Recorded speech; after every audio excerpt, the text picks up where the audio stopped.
Hello everyone, welcome back to Bryan's Mysteries and Adventures on Trail.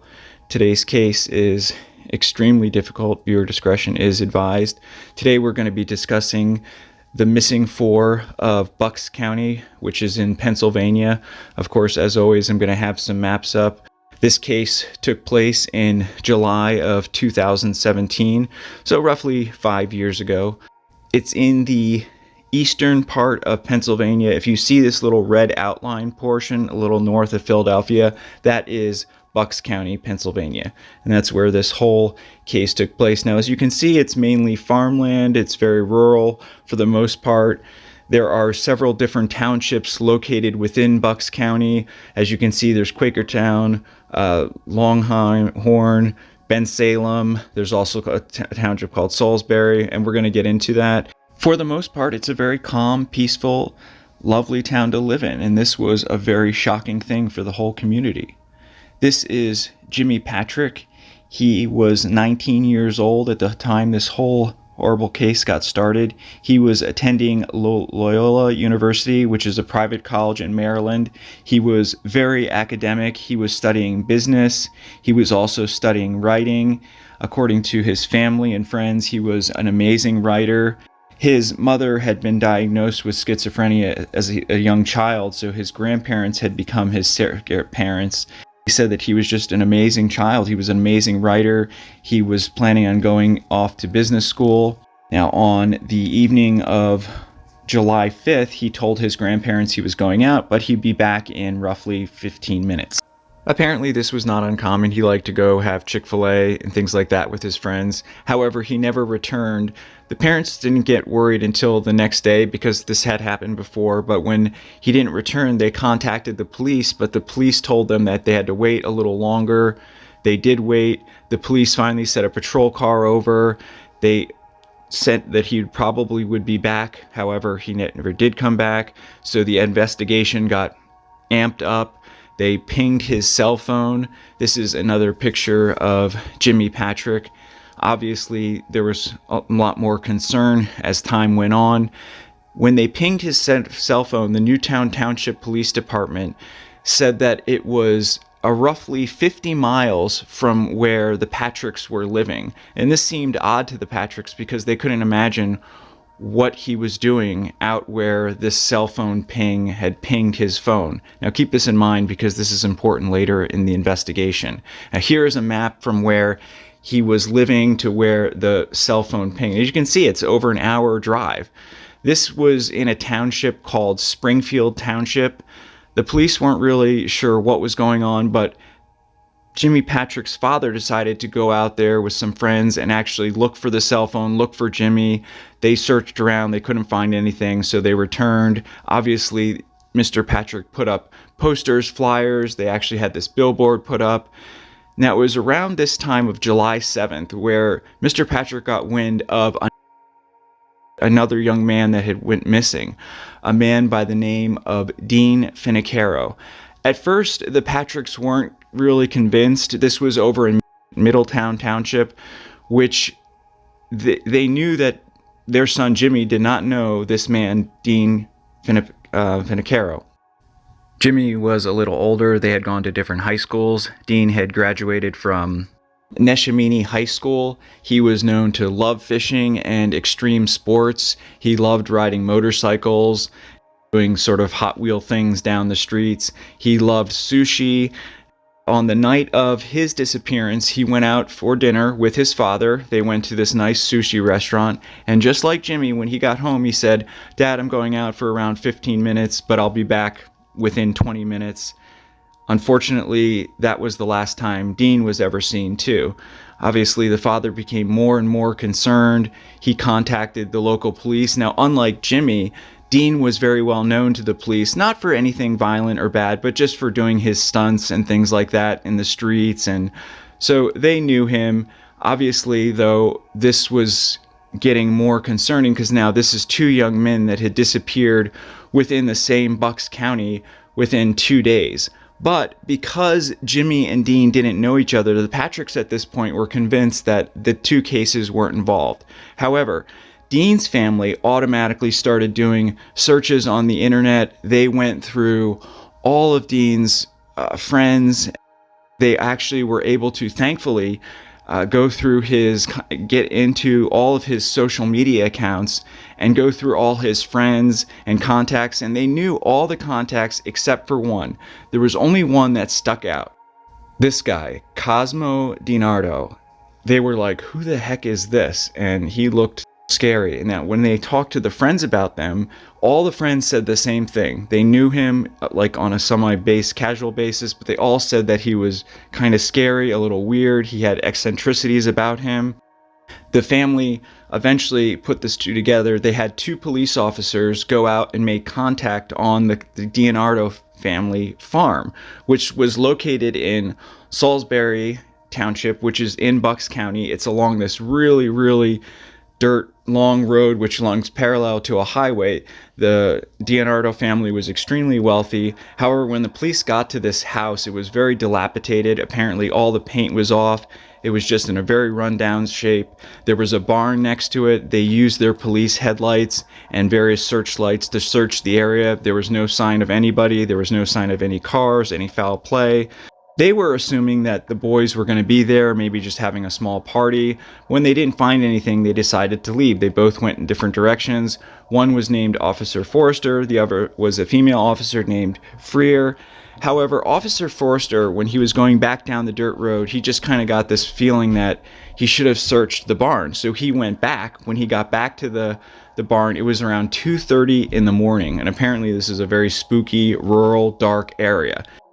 When he went into the barn, he found a 1996 Nissan Maxima that was in good condition. There was no dirt on it, dust on it. So he knew, he had this feeling that it had been there just recently. Somebody put it there to hide it. Then when he looked on the outside of the barn, he found fresh tire tracks in the grass. So he knew right in his gut and his mind, especially after searching the Nissan Maxima, it was clean. There was nothing inside except for a pile of clothes. He looked in the trunk. There was nothing there, but he had a sinking feeling that he had just missed somebody that had put this car there to hide it. So of course his next move was to run the license plate. When he did that, he ran it through dispatch, and this is where the case took an even more scary turn. When he ran that plate through dispatch, another officer came on the line, and this is the Bucks County Police Dispatch. She said, "Are you sure that's the name?" And it was a man by the name of Thomas Mayo who the car got registered to. A woman from the Plumstead Township County Sheriff's Office said his mother was in our office just this morning reporting him missing. So now this is the third man, this is Thomas Mayo, who had gone missing in these 2 days. Obviously at this point they wanted to find this Cosmo DiNardo, possibly thinking maybe he was also a missing person. So Megan Freer of the Middleton Town Police Department, she went to his home, and his mother, Sandra, answered. She asked the officer, "What's going on?" Officer Freer asked if Cosmo was there.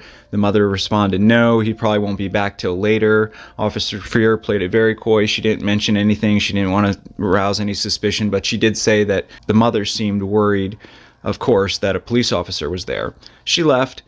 The investigation continued.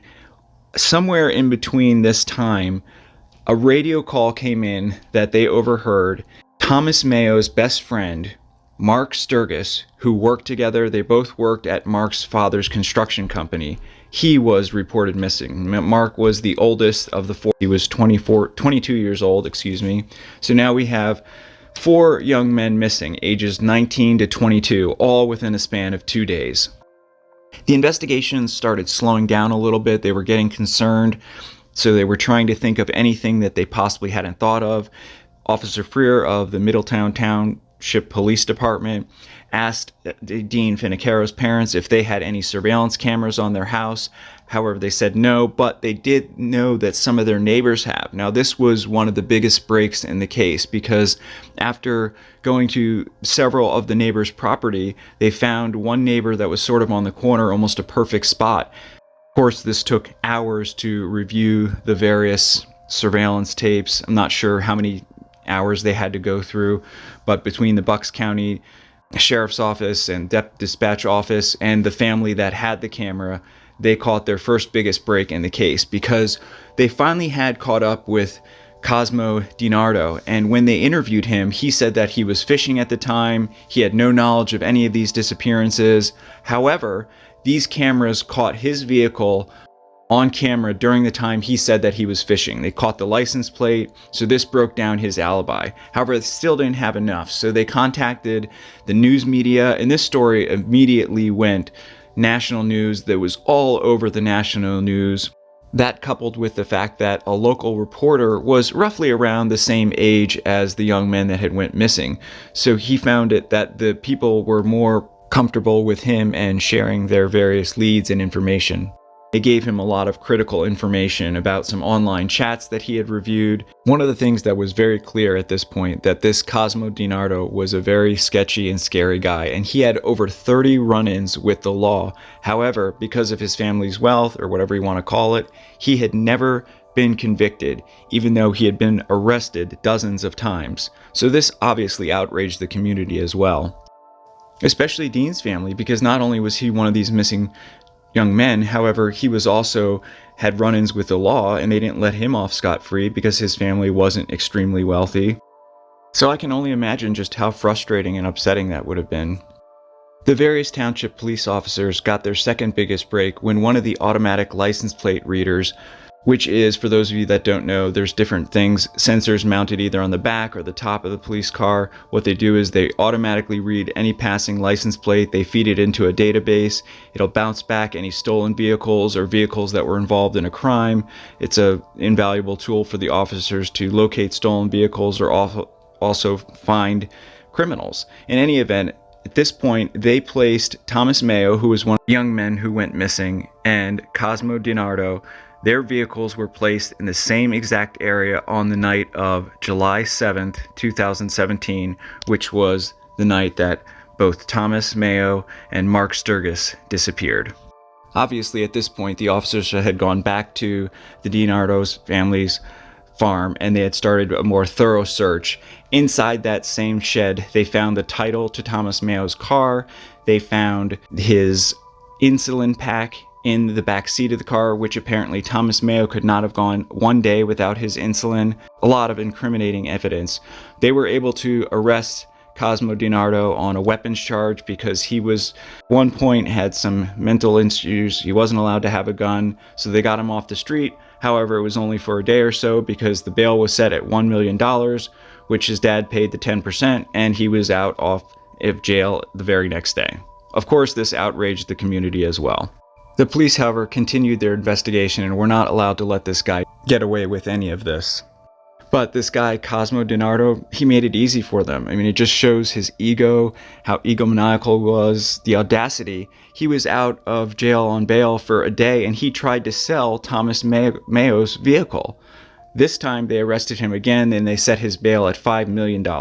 They were pretty confident he was not going to be able to make that bail. So they brought in various canine units, search teams. They searched all over the DiNardo property. It's a huge property, over 90 acres. So it took them a lot of time. But the dogs hit on this one particular area. When they went to that area, they noticed that the ground had been sort of disturbed. Things that should have been growing, like grass that was in other areas, it wasn't there. They began excavating.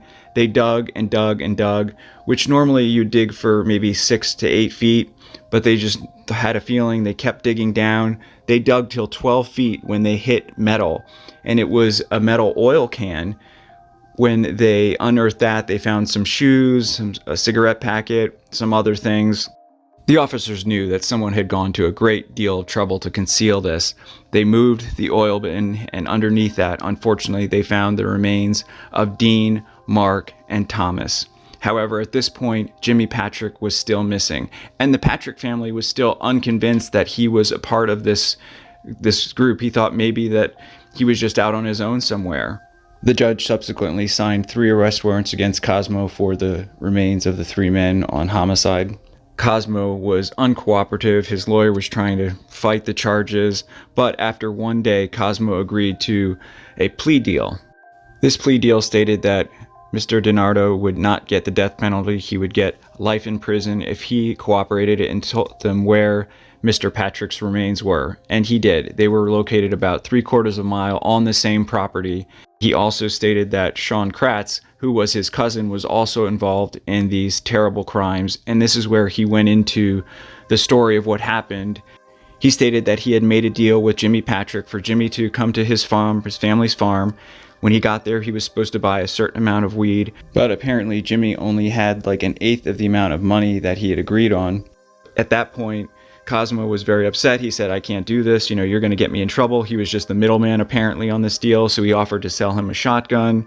However, when Jimmy turned around, for whatever reason, Cosmo DiNardo just shot him and killed him instantly. That same night, he contacted his cousin, Sean Kratz. It is unknown exactly what conversations took place because after they were both arrested, they sort of pinned the crimes on each other. However, it was planned that on July 7th, a couple days later, they were going to rendezvous with Dean. Now, apparently, Dean and Cosmo were actually good friends. Cosmo considered Dean almost a cousin. So it is very unknown why he decided when he brought him to the farm, he decided to shoot and kill him as well. Dean had been there to apparently buy some weed as well. However, they had just said that they wanted to ambush him, and that's what they did. Dean's remains are the ones that they put in the oil drum, and they tossed Dean's cell phone somewhere on the property where the police had later found it. Cosmo then launched into the story of Thomas and Mark, and the same thing. He brought them out to the farm with saying that he was going to sell them some weed. However, when the two gentlemen got there, Sean apparently initiated this crime. He opened fire on the gentleman. Mark was a very big guy, so he didn't die instantly, and apparently he gave the gun then to Cosmo. Cosmo unloaded what was left in the chamber. However, he still wasn't dead.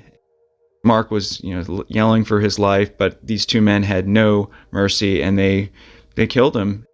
They put their remains in the same site that they had put the other gentleman's remains, and it's just so horrible. And the thing that is just unbelievable, when they asked Cosmo why he did this, he couldn't even give them a real motive. It was just all BS. Of course, at this point, they had to go and find Sean Kratz because he was also a prime suspect in these crimes. Based on the evidence that Cosmo, his testimony, the evidence actually substantiated what he said. It took them a few days. However, they were able to find Sean Kratz, arrest him. They started interviewing him and questioning him. Kratz denied everything. He seemed a lot shyer. He didn't seem the same type of personality. It seemed that Cosmo had really initiated these crimes. However, Sean obviously had taken part in them. At first, the Bucks County District Attorney actually offered Sean a plea deal, saying if you plead to what happened, we'll give you a life sentence, but you can be out on parole in 59 years. Unbelievably, he rejected that. He decided to go to trial, which took place a few months later, but he was convicted on all counts and sentenced to life in prison. His part of the story, he said that Cosmo did it, he had nothing to do with it. However, the evidence obviously corroborated that he had a big part in it. But, like I said, based on these two men's histories, they all say that this never would have happened without Cosmo DiNardo, and he is rotting in prison serving 4 consecutive life sentences.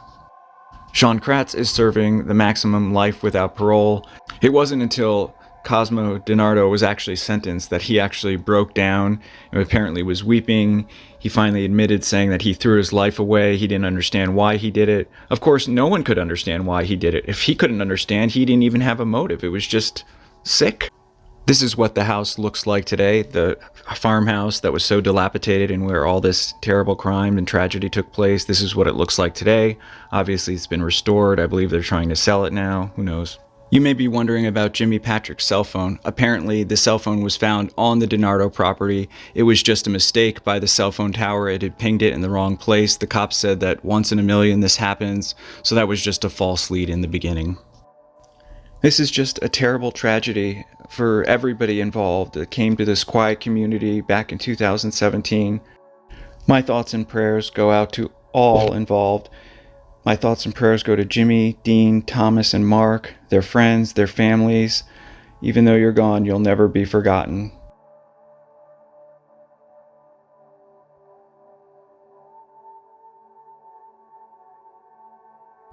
I want to thank you all for watching, as always. Special thank you to co.ag for providing the background music. I hope everyone is getting ready for a nice holiday season or whatever you do during around this time. Sending you all thoughts and prayers, and I will see you all in the next one. Take care. Hey everyone, thanks for sticking with me till the end. I hope everyone's doing well. If you have any suggestions for me on cases, I'm working on a bunch. Obviously, I have a huge backload because I was sick and trapped out west. I do apologize about that, but I'm doing my best to get every other day or three or 4 days, uploads. I'm still trying to catch up on work and other things like that. So I really do appreciate all your support and everybody who comments. I will try and get better at going through the comments and responding to yours, but even if I don't respond, it doesn't mean I haven't read it or won't be reading it. And I just thank you again for everything. See you next time.